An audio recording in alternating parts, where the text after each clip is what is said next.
Prieš metus laiko pas mane kreipėsi šeima, kuri ieškojo būto Vilniuje jau beveik metus laiko. Jie apžiūrėjo daug visokių variantų, kalbėjo su skirtingais brokeriais, bet kuo daugiau jie žiūrėjo, tuo labiau jautėsi pasimetę. Ir iš tikrųjų, daugeliu žmonių tai yra ne tik finansinis sprendimas, tai sprendimas, kuris lemia jų ateitį. Mes nepradėjome nuo naujų apžiūrų. Pirmiausia, mes sustojome, kad išsiaiškinti, ko jiems iš tikrųjų reikia. Nes būstas tai ne tik kvadratiniai metrai, tai yra sprendimas, kuris turi tiesioginę įtaką jūsų kasdienybei.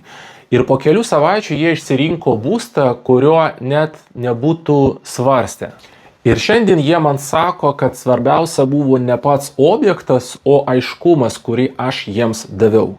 Ir dėl to klientai renkasi mane. Jeigu jūs svarstote apie būsto pirkimą arba pardavimą Vilniuje ir norite priimti sprendimą užtikrintai, parašykite man. Kartais vienas pokalbis gali padėti išvengti nereikalingo streso ir sutaupyti daug laiko.